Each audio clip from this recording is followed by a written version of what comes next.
Hello students, welcome back to your own learning platform Vedika commerce classes. आज इस class के अंदर हम डेप्रिसिएशन का क्वेश्चन करने जा रहे हैं with SLM method and written down value method. एक ही क्वेश्चन को करेंगे जिसको हम दोनों मेथड से करेंगे और डिफरेंस क्या होता है दोनों मेथड को सॉल्व करने में, दोनों मेथड से सॉल्व करने के बाद आंसर में क्या डिफरेंस होता है वो चीज हम यहाँ पे सॉल्व करेंगे। And this class is being done on special request of Aayush Patel. So बेटा होपफुली आपको समझ आएगा। तो डेप्रिसिएशन होता क्या है ये सब चीज हम ऑलरेडी अपलोड कर चुके हैं, आप लोग पढ़ चुके हैं, ठीक है। Depreciation fall in the value of asset with the passes of time, दो मेथड से इसको सॉल्व करते हैं, एसएलएम स्ट्रेट लाइन मेथड से and written down value method से, ठीक है। अब हम एक एग्जांपल ले लेते हैं, क्वेश्चन ले लेते हैं that machinery purchased on 1 April 2018 for 1 lakh rupees, ठीक है। अब इस पे हमें डेप्रिसिएशन लगाना है एट द रेट ऑफ 10%। तो पहले हम इसको एसएलएम मेथड से सॉल्व करके देख लेते हैं किस तरह से इसको सॉल्व करेंगे। तो हमारे पास मशीनरी अकाउंट हम यहाँ पे बना लेते हैं। ऑलरेडी आप लोगों को पता है किस तरह से इसको सॉल्व करते हैं, किस तरह से इसका फॉर्मेट बनाते हैं। Date, particulars and amount. अब डेट का यहाँ पे स्पेशल रोल रहता है, इसलिए हमें डेट का कॉलम भी बनाना होता है, क्योंकि डेट से ही तो डिसाइड करेंगे कि कितने दिन का, कितने मंथ्स का वहां पे डेप्रिसिएशन लगेगा, कितने टाइम के लिए, कितने मंथ्स के लिए यूज हुई है कोई मशीन यहाँ पे। अब हमने कब खरीदी थी मशीन? हमने खरीदी थी 1 अप्रैल 2018 को, और यहाँ पे हमारे पास नॉर्मल जो फाइनेंशियल ईयर है अप्रैल टू मार्च स्टार्ट करते हैं। 1 अप्रैल को हमने जब मशीन खरीदी थी तो हम एंट्री क्या करते हैं, to bank account machinery purchase. Fine, हमने मशीनरी परचेज की थी 1 लाख रुपीस की। डन। ड्यूरिंग द ईयर हमने और कोई मशीन नहीं खरीदी है। अब हम ईयर एंड करेंगे, ईयर एंड 31 मार्च 2019 को होगा। डन। अब इस ड्यूरेशन में डेप्रिसिएशन चार्ज किया जाएगा। हम एसएलएम मेथड यूज कर रहे हैं, अभी हम यहाँ पे एसएलएम मेथड यूज कर रहे हैं, स्ट्रेट लाइन मेथड। तो यहाँ पे क्या लिखा जाएगा, बाय डेप्रिसिएशन अकाउंट, और डेप्रिसिएशन इसका 1 लाख का कॉस्ट का 10% मतलब यहाँ पे 10,000 रुपीज कम हो जाएंगे। फाइन, तो फाइनली हमारे पास वैल्यू कितनी बचेगी, देन यहाँ पे 1 लाख रुपीज हम नोट कर लेंगे, इधर भी 1 लाख रुपीज नोट कर देंगे, और हमारी 31 मार्च को जो हमारी वैल्यू बचेगी that would B by balance CD 1 lakh minus 10,000, it would be 90,000 rupees, and हमारा फर्स्ट ईयर जो है वो क्लोज हो गया है। डन। नेक्स्ट जो हमारा बैलेंसिंग फिगर आता है उस बैलेंसिंग फिगर को हम यहाँ पे नोट कर लेते हैं नेक्स्ट फाइनेंशियल ईयर स्टार्ट करने के लिए। 1 अप्रैल 2019 को हमारे पास, अब हम यहाँ पे बैंक नहीं लिखेंगे, बैलेंस ब्रॉट डाउन बीडी लिखेंगे, ठीक है। वो वाला बैलेंस हमने यहाँ पे ब्रॉट डाउन किया है। कितना अमाउंट, 90,000 रुपीज हमने यहाँ पे ब्रॉट डाउन किया है। अब अगर ड्यूरिंग द ईयर हमारी कोई मशीन परचेज होती है तो उसको हम यहाँ पे मेंशन कर देंगे। सपोज 1 अक्टूबर को हमने कोई मशीन खरीदी है तो 2 बैंक अकाउंट करके डेट वाइज कर देंगे। लेकिन अभी हम यहाँ पे कोई भी मशीन नहीं खरीद रहे हैं, एक सिंपल सा क्वेश्चन आपको सॉल्व करके दिखा रहे हैं। तो अगेन हमारे पास 31 मार्च 2020 को ये फाइनेंशियल ईयर क्लोज होगी, उस टाइम पे हम फिर से डेप्रिसिएशन लगाएंगे क्योंकि एक और साल हो गया मशीन को यूज करते हुए। अगेन पॉइंट इज हम यहाँ पे स्ट्रेट लाइन मेथड यूज कर रहे हैं, तो डेप्रिसिएशन वही रहेगा जो हमने फर्स्ट अटेम्प्ट में यूज किया था। फर्स्ट टाइम हमने 10,000 यूज किया था, तो हर फाइनेंशियल ईयर में 10,000 ही लगता रहेगा, ठीक है। पूरे साल के लिए 10,000 रुपीज यहाँ पे उसका डेप्रिसिएशन चार्ज होता रहेगा। स्ट्रेट लाइन मेथड फॉलो कर रहे हैं, ठीक है।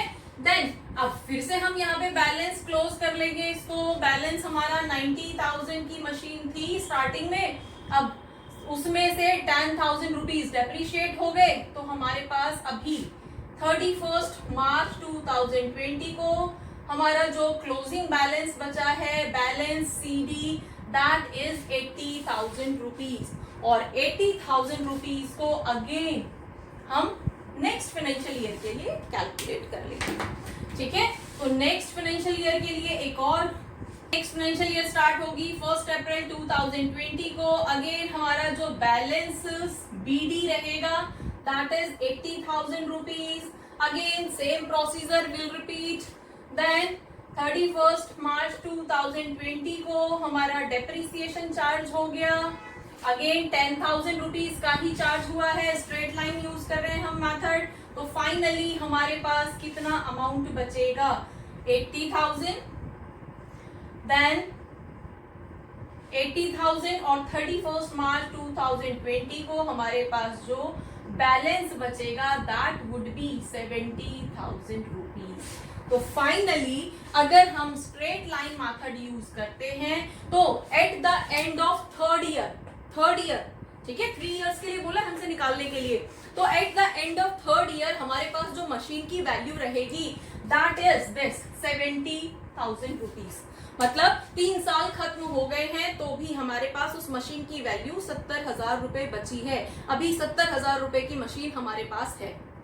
डन। तो अभी हम कहीं भी सेल करेंगे, प्रॉफिट या लॉस निकालेंगे तो इस वाली वैल्यू के अकॉर्डिंग कैलकुलेट करेंगे। डन। चलिए ये हमारा क्लोज हो गया।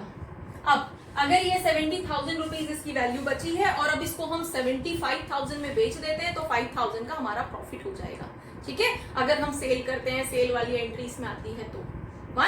नेक्स्ट, अगर हम इसको 65,000 में बेच देते हैं तो 5,000 का लॉस आ जाएगा और जब सेल करेंगे तो हमारी 3 एंट्रीज होती हैं, by sales, by depreciation of current year and by the loss, ठीक है। तो इस तरह से हम उसको एडजस्ट कर लेंगे यहाँ पे वैल्यू कैलकुलेट करके। तो अभी हम वहां नहीं जा रहे हैं, हम सिंपल डिफरेंस कैलकुलेट कर रहे हैं कि जब हम एक ही क्वेश्चन को स्ट्रेट लाइन मेथड से सॉल्व करते हैं तो क्या होता है और जब हम उसे रिटर्न डाउन वैल्यू मेथड से सॉल्व करेंगे तो क्या डिफरेंस आएगा वो हम यहाँ पे नोटिस करेंगे, ठीक है।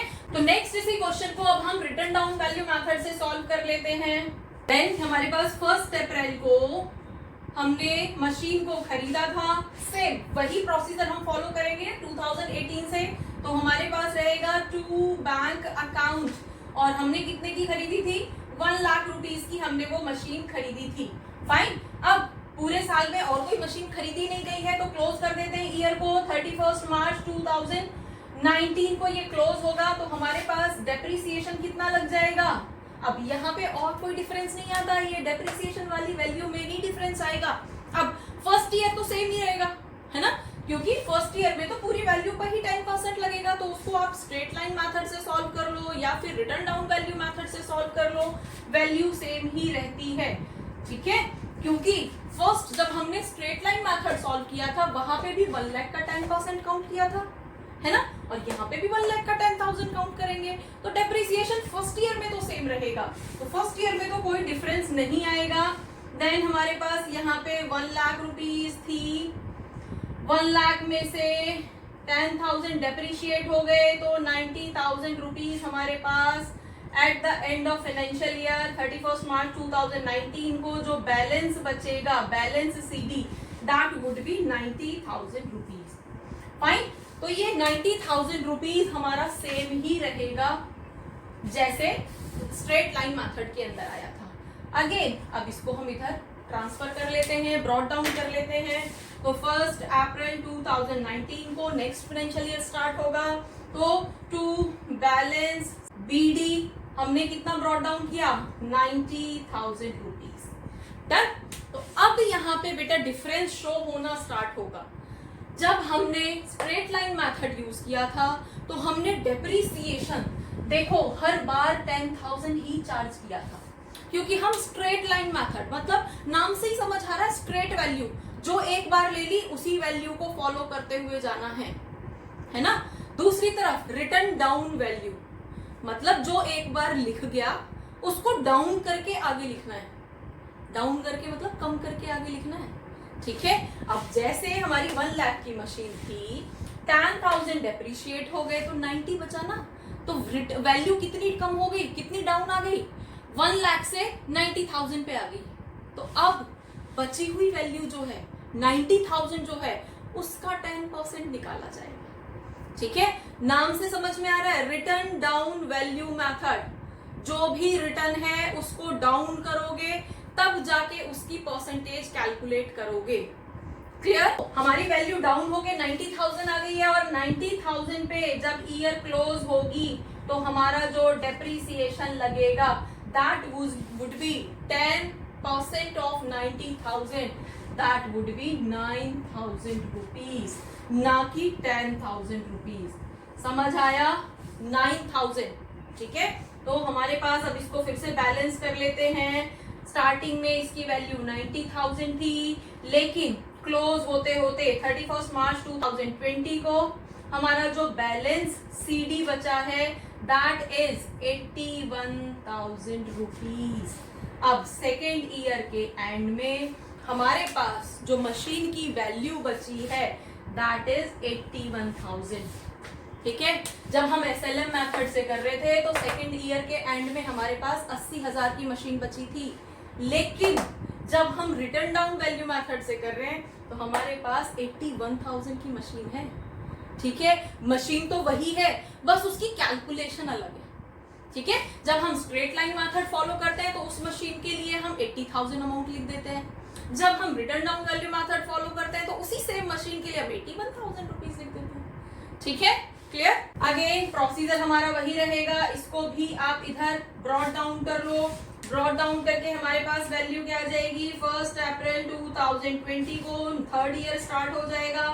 बैलेंस ब्रॉड डाउन कर लेंगे और अब बैलेंस हमारे पास 81,000 का है। डन। अब इस पे 31 मार्च, क्योंकि बीच में कोई भी नई मशीन खरीदी नहीं गई है, तो हम क्लोज करेंगे बाय डेप्रीसिएशन अकाउंट। अब डेप्रीसिएशन हमारे लिए कितना लगेगा, again 10% of return down value. जो वैल्यू और डाउन हो गई है, पहले वो 1 लाख से 90,000 पे डाउन होके आई, अब 90,000 से डाउन होके वो 81,000 पे आ गई है, तो अब 81,000 का 10% निकालेंगे। ठीक है, तो हमारे पास यहाँ पे डेप्रीसिएशन क्या हो जाएगा, 81,000 का 10% 8100।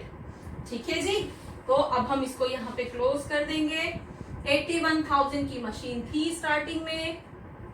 अब यहाँ पे सेम 31 मार्च 2021 को हमारे पास जो बैलेंस सीडी बचेगा मशीन का, 81,000 में से 8100 माइनस कर दोगे, 72,900 रुपीज आपका यहाँ पे बैलेंस आ जाएगा। डन। तो ये हमारे लिए eight the end of third year हमारी जो मशीन की वैल्यू होगी दैट वुड बी 72,900। ठीक है, जिसको हमने एसएलएम मेथड से किया था तो that was 70,000 eight the end of third year, और यहाँ पे हमारी वैल्यू ज्यादा आ रही है।